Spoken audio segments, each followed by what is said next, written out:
La politique française avec demain le Conseil national du Parti socialiste, vraisemblablement le dernier grand rendez-vous avant le congrès de mai prochain. François Hollande qui doit affronter au moins 3 motions concurrentes, dont celle de Marc Dolé, le premier secrétaire fédéral du Nord, jusqu'à présent un homme de l'ombre qui bouscule le jeu des courants. Reportage Wittenberg, Véronique Gaglione. Marc Dolé avait beau être le patron de la puissante Fédération socialiste du Nord, il était plutôt discret jusque-là. Un tranquille notable du parti que l'on n'imaginait pas se mêler à la bataille des éléphants qui précède tous les congrès. Je crois que ce qu'on n'attendait peut-être pas dans ce congrès, c'est que les militants décident d'intervenir dans le débat. Les militants, il n'est que l'un d'eux, répète-t-il, pas mécontent lorsqu'on lui dit qu'il représente une sorte de PS d'en bas, une base où son discours d'ailleurs passe plutôt bien. Si on ne demande pas l'avis des militants, c'est pas la peine. Hein. Et si ça renverse par exemple la direction du parti si... Oh, renverser.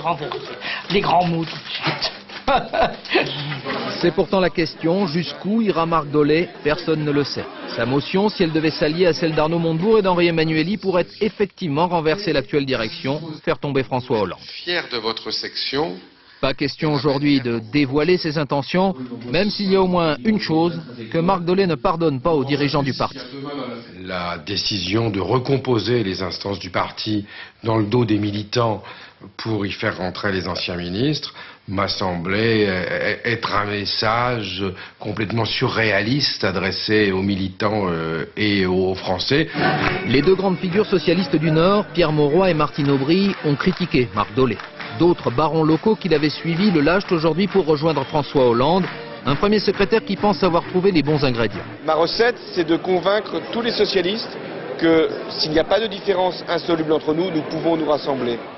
Marc Dolé et les autres contestataires pensent, eux, que le choc du 21 avril 2002 n'a pas servi de leçon et qu'il pourrait y avoir au congrès du PS une autre surprise, un coup d'éclat des militants contre leur chef.